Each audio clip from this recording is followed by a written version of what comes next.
Hello everyone, I welcome you all in my channel decode the law and आज हम लोग discuss करेंगे section 58 of the transfer of property act. Section 58 of the transfer of property act enumerates the provisions relating to mortgage. So mortgage ये एक ऐसा topic है, यहाँ से जुडिशियरी एग्जाम में अक्सर क्वेश्चन पूछा जाता है that what is mortgage, what are the kinds of mortgage. So आज हम लोग डिस्कस करेंगे इस सेक्शन को from the judiciary exam perspective and कैसे आंसर को फ्रेम करना है मैं उसी तरीके से डिस्कस करूंगी। एंड अगर आप कोई लॉ स्टूडेंट हो देन इस आंसर को पहले से ही प्रिपेयर करके रखो, आपके जुडिशियरी प्रिपरेशन में बहुत ही हेल्प हो जाएगा।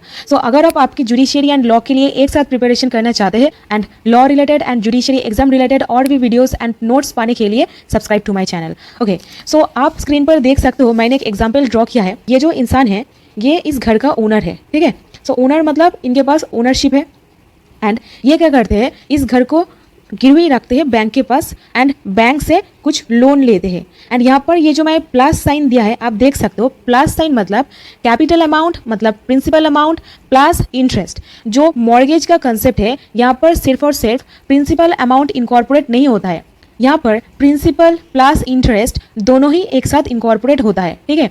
सो जब पैसा लौटाना पड़ता है प्रिंसिपल प्लस इंटरेस्ट दोनों को ही रिटर्न करना पड़ता है। एंड ये इंसान इस घर को मॉर्गेज रख के लोन लिए है, लोन दिया गया है इस घर के अगेंस्ट पर। इस घर के अगेंस्ट पर मैंने क्यों बताई, इसका मतलब है दैट भगवान ना करे इन फ्यूचर लोन को मतलब पेमेंट नहीं कर पाता है, चुका नहीं पाता है, at that point of time bank के पास तो कुछ सिक्योरिटी मतलब रिकवर करने के लिए उस लोन अमाउंट को कुछ तो रहना चाहिए। जब ये इंसान फेल हो जाता है मतलब जब मॉर्गेज अमाउंट जो है मतलब जो पैसा वो बैंक से लिया है इस घर को गिरवी रख के, तो बैंक इस प्रॉपर्टी को सेल करके वो पैसा को रिकवर कर सकते हैं।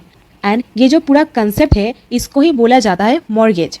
एंड ये जो मॉर्गेज का कंसेप्ट है इसका रूट है रोमन लॉ में, ठीक है। सो ये जो टर्म है ये टर्म कहाँ से आया है, रोमन लॉ से आया है। सो क्लॉज बी से जी तक जो प्रोविजन बताया गया है in section 58 of the transfer of property act यही बताता है दैट 6 काइंड्स है, उस तरीके से मॉर्गेज को क्रिएट किया जाता है। So how many kinds, there are total 6 kind of mortgage. Section 58 clause 8 definition बताता है। कौन सा चीज का definition, number 1 mortgage, mortgagor, mortgagee, mortgage money and mortgage deed. ये जो 5 डेफिनेशंस है इसको ही बताया गया है in section 58 clause A.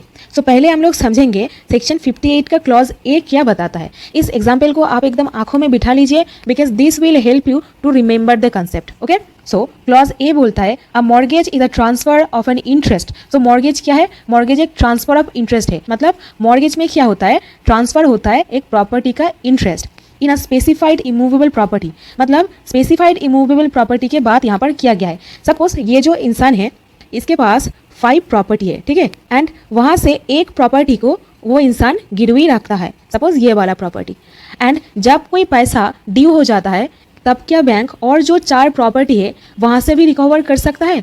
The answer is no, because section में बोला गया है that specified immovable property. Specified immovable property मतलब जो प्रॉपर्टी को दिखाकर लोन लिया गया है वही प्रॉपर्टी से पैसा रिकवर किया जा सकता है, और जो बाकी 4 प्रॉपर्टी से बैंक का कोई उसे लेना देना ही नहीं है, ठीक है। तो जो स्पेसिफाइड इमूवेबल प्रॉपर्टी दिखाया गया है लोन लेने वक्त वही प्रॉपर्टी से पैसा रिकवर किया जाएगा। उसके बाद बोलता है for the purpose of securing the payment of money advanced और to be advanced by way of loan. मतलब यहाँ पर ये जो घर है इसको क्यों मॉर्गेज किया जा रहा है, for the purpose of securing the payment. मतलब बैंक जो पैसा ये इंसान को दे रहे हैं सो इसके खिलाफ तो कोई सिक्योरिटी रखना पड़ेगा, राइट। नहीं तो जब कोई ड्यू हो जाता है देन बैंक क्या रिकवर कर पाएगा, नहीं कर पाएगा, राइट। सो इसलिए इस मॉर्गेज का जो कंसेप्ट है इसको लाया गया है। So in order to protect the interest of the lender, lender मतलब जो इंसान पैसा दे रहे हैं उनका इंटरेस्ट को सिक्योर करने के लिए ये जो घर है इसको एज सिक्योरिटी रखा जा रहा है। एंड ये जो पैसा है ये दिया जा रहा है bye way of loan. Next, an existing or future debt or the performance of an engagement which may give rise to a pecuniary liability। मतलब यहाँ पर जो प्रॉपर्टी एज अ सिक्योरिटी दिया गया है ये एग्जिस्टिंग मतलब कोई लोन लिया गया है ऑलरेडी, इसको मॉर्गेज किया गया है और इन फ्यूचर ट्रांजैक्शन और फ्यूचर के कोई डेट को चुकाने के लिए इस घर को गिरवी रखा जा सकता है। और the performance of the engagement which may give rise to an pecuniary liability मतलब ये एक मनीटरी लाइबिलिटी के बारे में बात करता है। तो पिक्यूनरी मतलब एक monetary obligation and another part बोलता है that the transferor is called mortgagor. तो जो इंसान प्रॉपर्टी को ट्रांसफर कर रहे हैं उनको बोला जाएगा मॉर्टगेजर। सो यहाँ पर मॉर्टगेजर कौन है? ये जो ओनर है ये है मॉर्टगेजर एंड द ट्रांसफरी अ मॉर्टगेजी। तो ट्रांसफरी मतलब जिस इंसान को प्रॉपर्टी ट्रांसफर किया जा रहा है उनको बोला जाएगा mortgagee. And the principal money and the interest of the payment is secured for the time being are called mortgage money. मतलब जो पैसा यहाँ पर दिया जा रहा है उसका इंटरेस्ट मतलब अलॉन्ग विथ इंटरेस्ट जो इंटरेस्ट होता है उसको लेकर जो अमाउंट होता है उसको बोला जाएगा mortgage money. And the instrument if any by which transfer is effected is called a mortgage deed. मतलब ये जो इंसान बैंक के पास इनका घर गिरवी रख रहे हैं एक डीड को साइन करना पड़ेगा जहां पर टर्म्स कंडीशंस कितने महीने के लिए लोन लिया गया है कितने दिन पर चुकाना पड़ेगा ये सारा जो टर्म्स एंड कंडीशन होता है ये जहां पर लिखा रहता है उसको बोला जाता है मॉर्गेज डीड।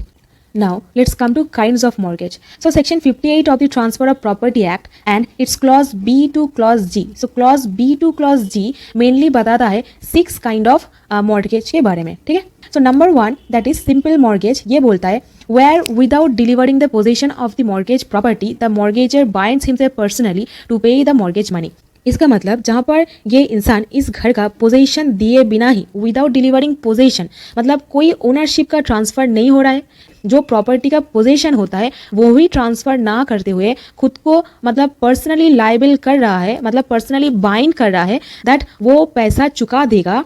सपोज मैं आपको बोल रही हूँ दैट मैं 2 महीने में आपके पास से जो 10,000 रुपये मैं ली थी वो लौटा दूंगी एंड मैं सिर्फ आपको बोलती हूँ कि मैं ये लौटा दूंगी, ठीक है। तो कंसेप्ट है इसको ही बोला जाएगा सिंपल मॉर्गेज। एंड ये जो सिंपल मॉर्गेज है ये एक्सप्रेस और इम्प्लाइडली भी हो सकता है, ठीक है। In the event of his failing to pay according to his contract the mortgagee shall have the right to cause the mortgage property to sold and the proceeds of sale to be applied in payment of the mortgage money. And suppose जहां पर ये जो इंसान है ये fail कर जाता है पैसा को चुकाने में, ठीक है, तब ये इंसान बोलता है दैट आपको सब राइट दिया जा रहा है मतलब जो मॉर्गेजी है उनको राइट दिया जा रहा है। कौन सा राइट दिया जा रहा है? आप उस प्रॉपर्टी को बेच सकते हो एंड बेच के जो पैसा ड्यू हो गया है उसको रिकवर कर सकते हो, ठीक है। एंड उसके बाद बोलता है the transaction is called simple mortgage and mortgagee is simple mortgagee. मतलब ये जो ट्रांजैक्शन हो रहा है ये जो होल ट्रांजैक्शन है इसको बोला जाएगा सिंपल मॉर्गेज। एंड जो मॉर्गेजी है यहाँ पर मॉर्गेजी मतलब जो इंसान पैसा दे रहे हैं उनको बोला जाएगा simple mortgagee. Okay, so now let's come to clause C. Clause C बताता है mortgage by conditional sale. So mortgage by conditional sale मतलब where the mortgagee ostensibly sells mortgage property. मतलब जहाँ पर एक प्रॉपर्टी सेल किया जा रहा है on the basis of certain conditions. Okay, ostensibly उस प्रॉपर्टी को सेल किया जा रहा है एंड कंडीशन इम्पोज करके वो मॉर्गेज दिया गया था। सो कौन सा कंडीशन इम्पोज किया जा सकता है? Number 1 on condition that on default of payment of mortgage money on a certain date the sale shall become absolute. Suppose कुछ कंडीशन ऐसा उस मॉर्गेज डीड में लगाया गया था, ये जो मॉर्गेज डीड है यहाँ पर ऐसा कुछ कंडीशन लगाया गया है दैट अगर डिफॉल्ट इन पेमेंट होता है जो मॉर्गेजर है ये अगर कुछ डिफॉल्ट मतलब ड्यू करता है इन पेमेंट पर eight that point of time ये जो सेल है इस प्रॉपर्टी का जो सेल है ये सेल एकदम एब्सोल्यूट हो जाएगा, ठीक है। और second condition is that on condition that on such payment being made the sale shall become void. मतलब जहाँ पर एक प्रॉपर्टी का सेल हो गया है and in the mean time ये इंसान पेमेंट भी कर देता है, ये जो सेल है ये एब्सोल्युटली क्या हो जाएगा? वॉइड हो जाएगा, ठीक है। और भी एक कंडीशन लगाया जा सकता है वो है on condition that on such payment being made the buyer shall transfer the property to the seller. मतलब जहाँ पर एक कंडीशन लगाया गया है दैट जहाँ पर पेमेंट कर दिया गया है ये इंसान ने पेमेंट कर दिया है and the buyer shall transfer the property to the seller. मतलब जो इंसान इस प्रॉपर्टी को बेच दिए थे पेमेंट हो जाने पर मतलब मॉर्गेजी मॉर्गेजर को इस प्रॉपर्टी को वापस दे देगा, ठीक है। एंड अनदर पार्ट बोल रहा है that the transaction is called mortgage by conditional cell. यहाँ पर कंडीशन लगाकर ये सेल किया गया था, राइट। तो कंडीशन क्या? अगर कोई डिफॉल्ट होता है तो एब्सोल्यूट हो जाएगा सेल एंड अगर पेमेंट हो जाता है तो इस प्रॉपर्टी को वापस दिया जाएगा। मतलब ऐसा जो कंडीशन लगाकर जो मॉर्गेज किया गया था इसलिए इसको बोला जाएगा mortgage by conditional sale. Okay, and the mortgagee मतलब ये जो इंसान मॉर्गेजी है इनको बोला जाएगा mortgagee by conditional sale. And यहाँ पर और एक प्रोविजो पार्ट लगाया गया है। This has been incorporated by 1929 amendment act of 20 of 1929 section 19 के द्वारा इसको मतलब इनकॉर्पोरेट किया गया था। ये प्रोविजो पार्ट बोलता है provided that no such transaction shall be deemed to be a mortgage unless the condition is embodied in the document with effects or purpose to effect the sale। मतलब जहाँ पर ऐसा कोई ट्रांजैक्शन किया गया है shall be deemed to be a mortgage and इसको mortgage माना नहीं जाएगा unless the condition is embedded in the document। मतलब documents पर कोई terms and conditions clearly mention रहना पड़ेगा, देन ओनली ये जो मॉर्गेज बाई कंडीशनल सेल है इसको माना जाएगा। एंड अगर कोई ऐसा कंडीशन मेंशन नहीं रहता है तो इसको माना नहीं जाएगा। Okay, now let's come to another type of creation of the mortgage, that is usufructuary mortgage. So clause D बोलता है, एक सिंपल सी लैंग्वेज में आप पहले समझ लो, उसके बाद बेयर एक्ट के लैंग्वेज को समझेंगे।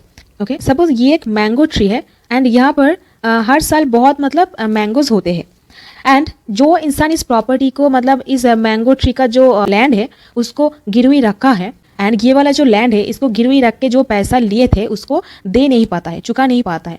देन जो इंसान के पास ये जो मैंगो ट्रीज का जो लैंड है इसको गिरवी रखा गया था, वो इंसान ये कर सकता है, क्या कर सकता है, दैट जो मैंगोज इस पेड़ में हुआ है उस मैंगोज को बेच के वो पैसा ले सकता है।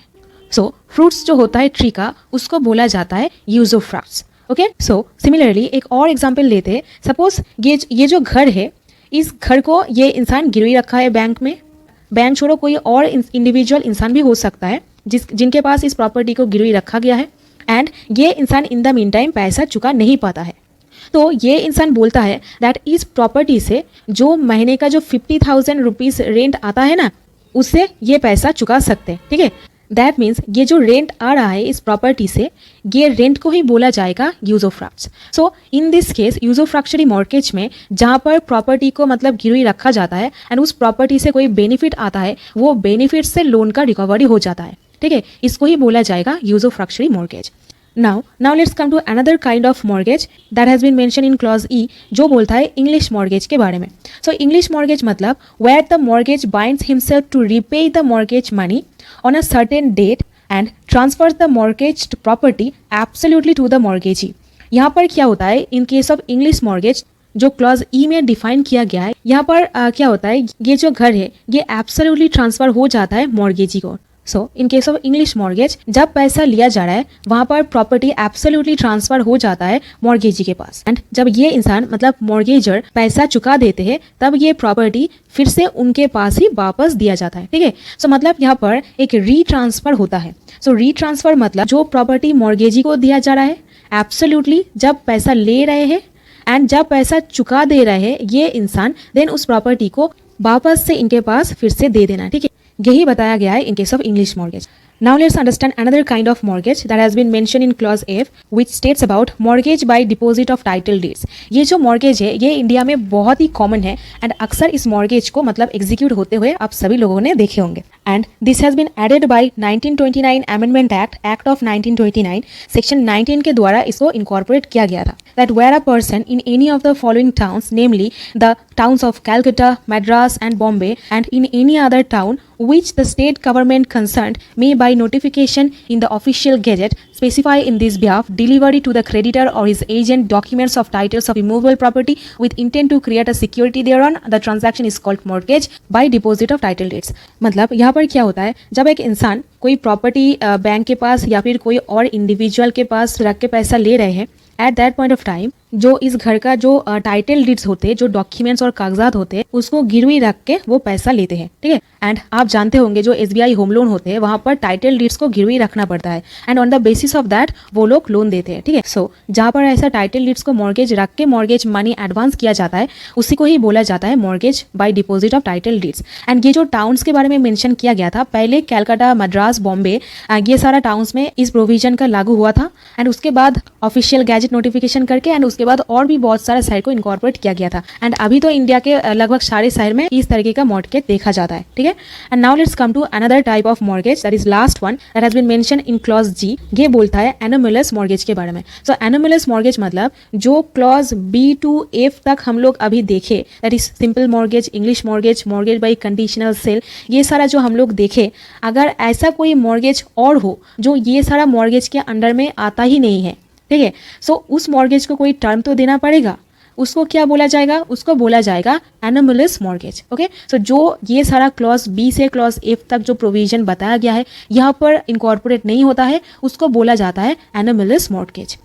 Now let's come to another provision, that is section 67 of the Transfer of Property Act. Section 67 of the transfer of property act ये बताता है rights and liabilities of a mortgagee. इसके बारे में भी मैं नेक्स्ट वीडियो लाऊंगी, that what are the rights and liabilities of a mortgagee. And अगर आपका कोई सजेशन रहता है दैट उस टॉपिक पर मैं वीडियो बनाऊं तो आप कमेंट करके मुझे बताओ and I will make that video.